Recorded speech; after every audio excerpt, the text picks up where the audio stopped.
말씀 보겠습니다. 시편 52편 1절에서 9절 말씀입니다. 같이 읽겠습니다. 포악한 자여, 내가 어찌하여 악한 계획을 스스로 자랑하는가? 하나님의 인자하심은 항상 있도다. 내 혀가 심한 악을 꾀하여 날카로운 삭도같이 간사를 행하는도다. 내가 선보다 악을 사랑하며 의를 말함보다 거짓을 사랑하는도다. 셀라. 간사한 혀여, 너는 남을 해치는 모든 말을 좋아하는도다. 그런즉 하나님이 영원히 너를 멸하시며 너를 붙잡아 내 장막에서 뽑아내며 살아있는 땅에서 내 뿌리를 빼시리로다. 셀라. 의인이 보고 두려워하며 또 그를 비웃어 말하기를, 이 사람은 하나님을 자기 힘으로 삼지 아니하고 오직 자기 재물의 풍부함을 의지하며 자기의 악으로 스스로 든든하게 하던 자라 하리로다. 그러나 나는 하나님의 집에 있는 푸른 감람나무 같으며 하나님의 인자하심을 영원히 의지하리로다. 주께서 이를 행하셨으므로 내가 영원히 주께 감사하고 주의 이름이 선하심으로 주의 성도 앞에서 내가 주의 이름을 사모하리이다. 아멘. 시편 52편 1절에서 9절까지 악한 혀를 금하라 라는 제목으로 말씀 보겠습니다. 사람들은 말을 많이 하면서 살아갑니다. 그리고 그 말 중에는 꼭 필요한 말과 덕이 되는 말도 있지만 악한 말들도 참 많이 하고 있는 것 같습니다. 신자는 이러할 때 어떤 말을 조심하고 어떤 말을 하면서 살아가야 될까요? 오늘 본문을 통해 함께 살펴보겠습니다. 오늘 시편 기자는 이렇게 말합니다. 포악한 자여, 내가 어찌하여 악한 계획을 스스로 자랑하는가? 하나님의 인자하심은 항상 있도다. 시편 기자는 포악한 자에게 하나님의 인자하심이 항상 있는데 어찌하여 악한 계획을 자랑하느냐고 책망합니다. 그는 악한 자가 혀로 심한 악을 꾀하고 거짓을 말하며 남을 해친다고 고발하죠. 이 시편은 에돔 사람 도액이 사울에게 다윗이 아히멜렉의 집에 왔다고 말하던 때에 라는 배경을 가지고 있습니다. 도액이라는 자는 에돔 사람이었는데 자신의 입신양명을 위해서 제사장 아히멜렉을 사울에게 고발한 거죠. 그리고 도액의 고발로 인해서 아히멜렉의 집에 있는 제사장들이 잔인하게 죽임을 당하고 맙니다. 다윗은 이런 도액을 엄하게 책망하고 있는 거죠. 여러분, 신자는 악한 계획을 멈추고 악한 생각과 악한 거짓말도 멈춰야 됩니다. 하나님의 선하심을 맛보며 살아가는 자가 하나님의 뜻을 멸시하고 이웃에게 해를 끼치는 것은 그야말로 악한 일입니다. 우리는 우리 자신의 유익을 위해서 쉽사리 죄를 짓는 자들이죠. 특히 우리 자신을 좋게 보이기 위하여 거짓말을 하거나 남을 비방하는 일을 자주 하곤 합니다. 그러나 이것은 예수를 믿지 않던 때에 하던 걸로 족합니다. 믿지 않는 자가 악을 행하는 것이야 책망받을 일일지언정 이해는 됩니다.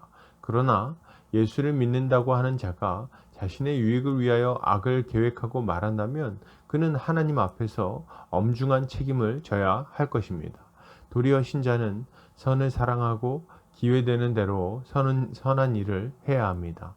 덕을 세우는 말을 하고 약한 자들을 일으켜 세워야죠. 이것이야말로 하나님의 인자하심을 경험하며 살아가는 자가 마땅히 가져야 할 모습인 것입니다.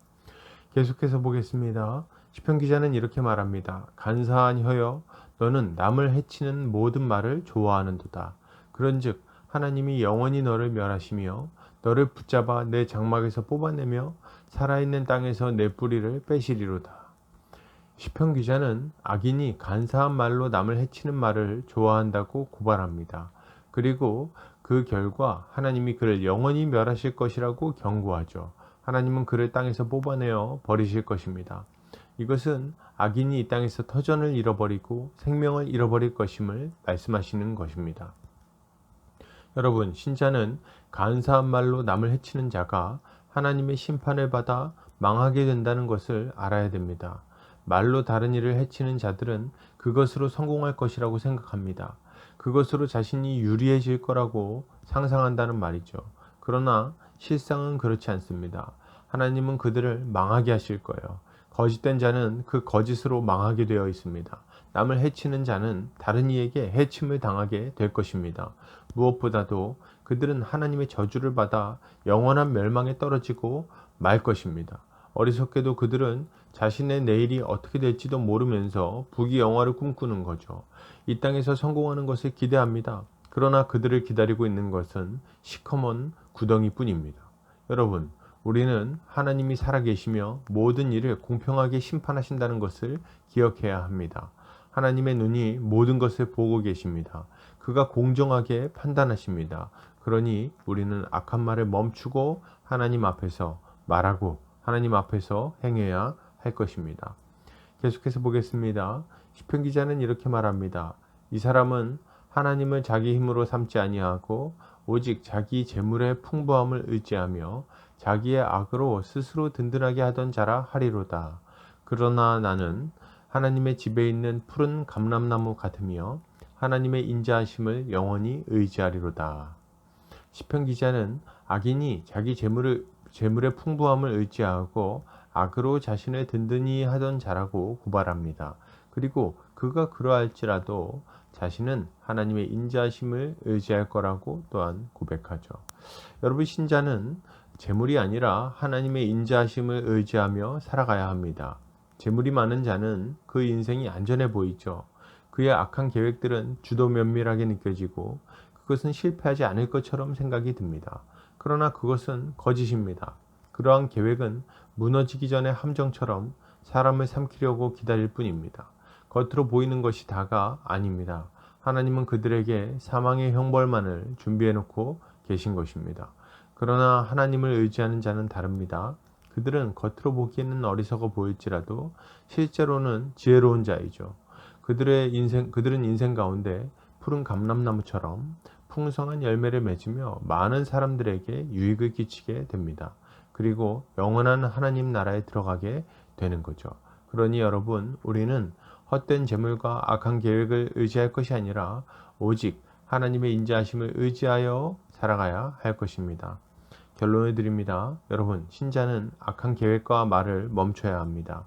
악을 행하는 자들은 하나님의 심판을 받을 것입니다. 우리는 하나님의 인자하심을 의지하여 살아가야 합니다. 주께서 풍성한 열매를 우리에게 주실 것입니다. 오늘 하루 주님 안에서 승리하는 성도님들 되시기를 주의 이름으로 축복합니다.